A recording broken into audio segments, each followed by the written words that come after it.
So ayun, kabibili lang natin ng ating bagong motor.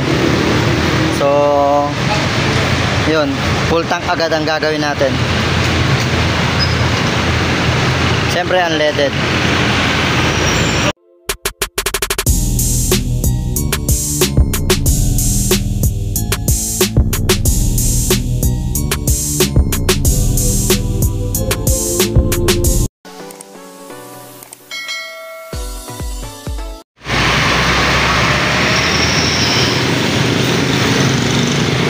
Full tank agad natin.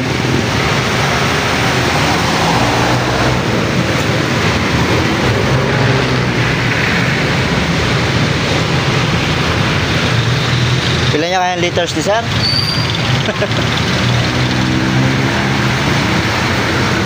Full tank unleaded gas.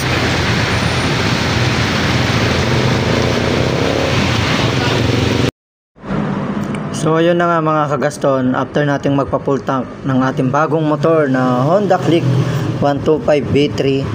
So ayan, dinrive na natin siya pa uwi. Ang nagbibideo dyan yung misis ko, bali siya yung nag-drive ng ating motor na Barako 175. Dahil nakatrike kami nung kinuha natin yung motor sa kasa. So kumuha pala tayo sa Dream Cycle Kappa Starlock. Tsaka napakadali lang ma-approve mga kagaston. Basta merong mga requirements, sandali lang ma-approve. Tsaka wala nang maraming tanong-tanong pa. After CI, pagdating ng hapon, approve agad. So 2 days lang, 1 to 2 days lang talaga yung process. Sabi nga sa akin kung yung maghapon na yon available ako, yung hapon din nakuha ko siya. So ganun siya kabilis mga kagaston. So yun, alam nyo naman na wala na rin yung ating Raider 150 Fi kasi nabenta siya dahil nangailangan kami that time. Pero yun nga, alam na kapag may nawala, syempre may panibagong darating. So ayan, meet our new motorcycle, Honda Click V3. Ang pangalan nga pala niya mga kagaston is Savior.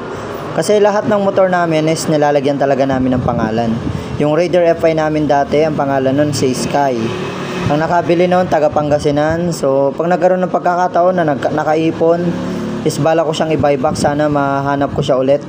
Taga Pangasinan yung nakabili.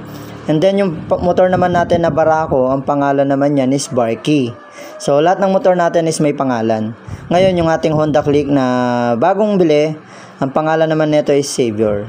So, yan, dinrive na natin siya pa uwi. Sa break-in nga pala mga kagaston, hinahataw ko siya hanggang ano lang muna, 40.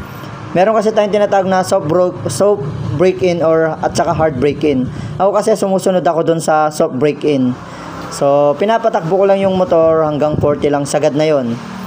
Hanggang sa makuha ko yung 500 km, after 500 km, yung kasi yung first change oil. After ng first change oil, yun na, pwede mo na siyang hatawin. Ako naman, after first change oil, hinataw ko lang siya hanggang 60. So, dito muna talaga ako pumapayag na ihataw ng todo. So, kung gusto mo talagang tumagal yung motor, sa break-in pa lang, alagaan mo na. Ganun siya. Kasi sa break-in, pinaka na para tumagal yung makina.